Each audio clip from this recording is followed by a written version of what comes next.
Emma and I did a roadshow in March where we talked about this expectations problem. And in that, we set out our concern with the markets thinking about inflation. And I'll summarise that sort of as quickly as I can. But essentially, since about the middle of last year, when inflation popped up as something we were all concerned about, the market and for a time central banks as well have been consistently betting inflation has peaked and it's going to fall away again very, very quickly. This is the premise of the US Federal Reserve, the most important central bank in the world. This is their premise for most of last year when they were out there talking about inflation being a transitory problem. We showed a couple of charts back in March, which I'll put back up again now. And this shows US CPI inflation. So I'm going to mainly talk about the US market. It's analogous to all developed markets at the moment, what is happening in the US, Australia included. And you can see up until about the middle of last year, inflation finally first popped up above 5%, first time in a very long time. And people, I think, first started to talk about this issue, take notice of it. And it's certainly when the US Fed started talking about this transitory issue that we had to worry about. However, the received wisdom by the markets and the Fed, for better or worse, was that this was an issue that was going to go away very quickly, that it would solve itself. This is a transitory problem and nothing we had to worry about. And we can see that by the forward curve at the time. So the forward curve is the market's expectations for inflation out into the future. So back in June of last year, this is what the market thought inflation was going to do. And just to say, these are big liquid markets. This is not a squiggle Emma and I put on the screen. There's hundreds of billions of dollars pricing that kind of that expectation out into the future. Now, if we move forward to March, when Emma and I were talking about this topic, we can see that inflation actually kept going up, not down. However, despite inflation continuing to shoot right up, the market continued to have this perception, this belief that we were through the peak. Inflation just around the corner is going to fall away again very quickly. This is nothing that we really have to worry about. And you can see that again by the new forward curve. So in March of this year, that's what the market thought inflation was going to do. So it's moved up and to the right. Crucially, and this is the theme I'm going to keep coming back to, the market has consistently been betting inflation is about to start falling very, very quickly. Now, about this time, the market's perception of the inflation problem and central bankers' perception of the inflation problem started to diverge. The US Fed dropped this notion that inflation was transitory, and instead they started to see this as a real problem they had to get out in front of. And that really changed their behaviour. However, the market, for better or worse, continued to have this bet that inflation had peaked. This is a transitory issue. It's going to fall away again very quickly. This is not something we have to worry about too much. And that diversion between what markets were thinking and what the Fed particularly was thinking in the early part of this year, that disparity is a really important point. I'm going to come on to that to the next slide. So just remember that about that time is when the correlation of the two views started to change. But just to finish here and just to sort of show the punchline, of course, inflation hasn't stopped going down. It's kept shooting up. And you can see the market's expectation today. Again, the market continues to think inflation is going to fall pretty much in a perfect straight line, back down to a level where we don't have to worry about it again in very short order.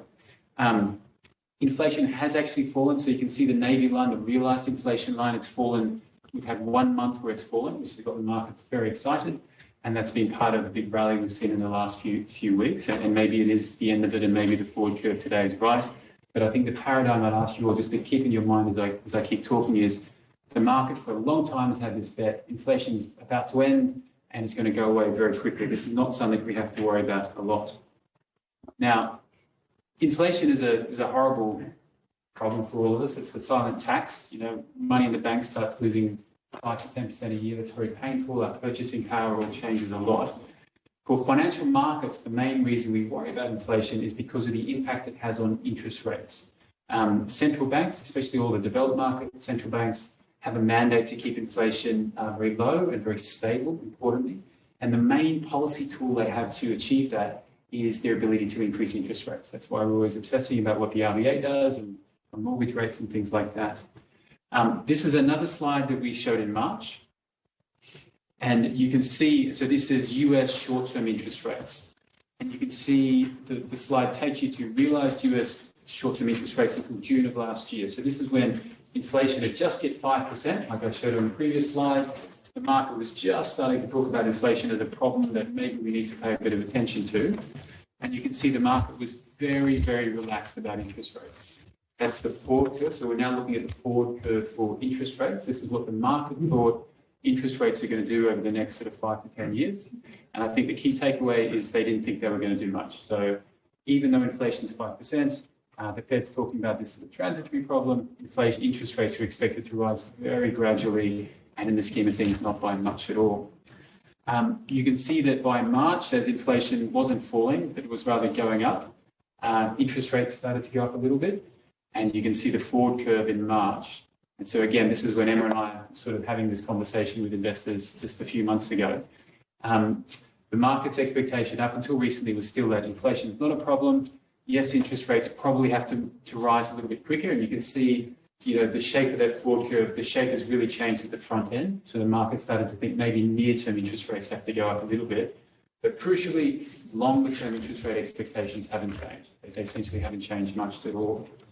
Now, I said earlier that about this time, the market's perception of the inflation problem and central banks' perception of the inflation problem really started to change. The US Fed dropped the idea that this was a transitory problem and instead started to see this as a real systematic risk. You've got inflation prints now at 9-10%. They've got a legal mandate to keep it at 2%. They're miles from that. And their view of this as a problem really started to change relative to what the market was expecting. And I think the Fed, particularly, but most central banks realized they had to get ahead of this issue now. And the only way they could do that was to do some real heavy lifting on the interest rate front. And you can see the impact of that here with what happened to short-term interest rates. Kaboom. One of the fastest interest rate hiking cycles in history. And in terms of scale and quantum, like incredible. It's very strange to see interest rates shoot up that much so quickly. And as you can see, a few months ago, Emma and I were talking about this as an issue. We didn't at all think things would move quite this far, but the forward curve back then was that interest rates weren't going to do much at all. Now, it's a truism of finance that interest rates and asset prices move in opposite directions. As interest rates go up, asset prices have to fall. And this very large, very fast hiking cycle that we've seen in the Fed and in most central banks around the world has been the main driver of the large negative falls we've seen across most asset classes. Anyone that's been an investor the last 6 to 12 months will unless they've been very, very lucky, or perhaps invested in GVF, will notice that it's been a very painful time to be investing in the markets. To put some numbers around that, calendar year to date, so from the end of December to the end of October, global share markets and global bond markets both down 21%.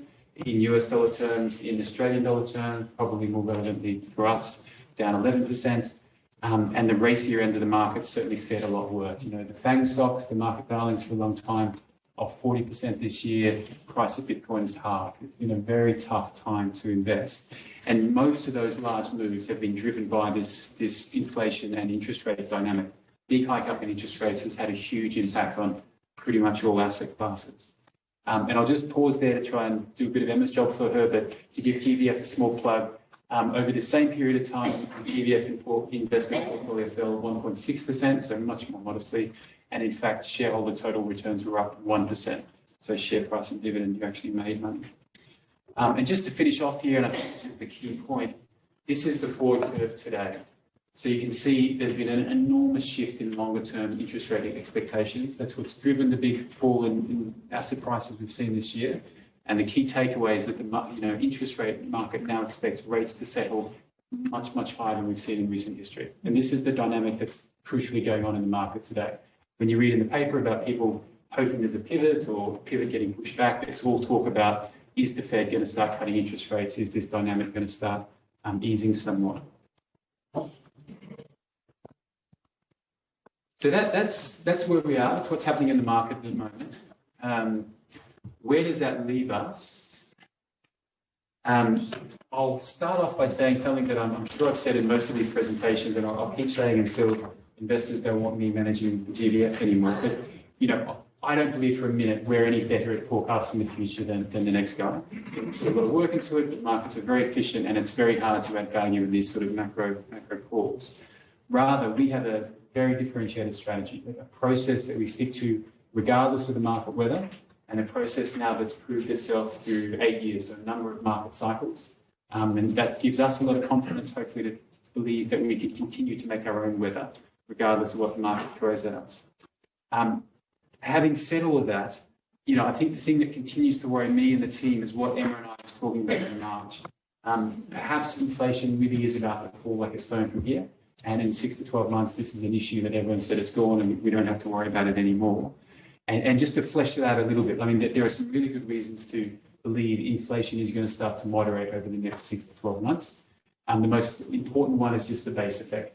We've seen these huge hikes in commodities like oil, but that's happened. And if anything, they're moderating now. So the normal lens you look at inflation at is on year-on-year comparisons. What's the price of petrol today versus what's the price of petrol this time last year? So 6 to 12 months from now, those year-on-year comparisons will work their way through the system, and we should start to see inflation fall. But because of this expectations issue, this feedback loop that Emma and I talked a lot about in March, this psychological aspect of inflation, I do worry that there's a real risk. This is going to take a lot longer to solve, and it's not going to fall in that nice, perfect straight line that the market's currently betting it will.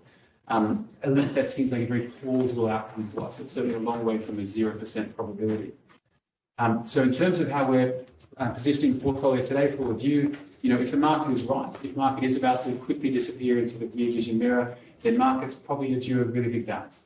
And I'll be honest, GVF probably won't keep pace with them, at least not in the near term. We'd like to think in the medium term we'll catch them up again. But if the market is right on inflation today, and it's been wrong for about 18 months, we could probably lag a nice bounce in the markets. We'll participate, but probably not to the full extent. We're very philosophical about that because we continue to believe that there's a real chance we haven't seen the market lows yet, that the market continues to be far too kind of glib on the inflation risk, and that there's a real risk that this hangs around for longer, is a harder problem for policymakers to solve. Fundamentally, I just find it very hard to countenance that it's going to disappear so quickly, such a hard problem. And if that's right, and markets continue to slide later this year into next year, I'd like to think that we continue to offer a great place to sit. And I say all that, and I think the good news, hopefully for investors, is when we look at the portfolio today, we feel like we've kind of hedged our bets in the portfolio. And that's because the opportunity set for what we do, the specialist strategy, is really, really rich again. We've had this big sell-off in markets this year that often provides a great opportunity for us. Things get cheaper all around the world, and you can hopefully see this in the chart here. This shows the UK closed-end fund universe. So we invest all around the world, but the UK universe is certainly one of the more important universes we invest into. The navy line shows the average discount for the sorts of funds and instruments that we invest into in the UK. And you can see that it's certainly been getting cheaper this year as markets have sold off. You normally find that to be the case. Markets sell off, you find more value. But the thing that's gotten us really excited is that bottom right-hand corner. So the grey bands show the range of discounted opportunities in the space. And if you look at the moment, the bottom right-hand corner now, the place that we play is almost as cheap, and in some cases even cheaper than what we saw after the COVID sell-off in 2020. And that preceded for GVF probably the best run of performance we've had in a 12-month period. Now, I'm not promising that, I'm not even advocating that that's what's going to happen. But if I look at the portfolio today, I think what gives us a lot of comfort is if markets bounce, I'm very confident we're going to participate in a lot of that. If markets don't bounce, there's so much value in the portfolio that Mark and the team are really working hard to get that value out. But I feel we're in a really good position, whatever the market throws at us, whichever which way the ball bounces over the next 6 to 12 months. And I might leave there. I know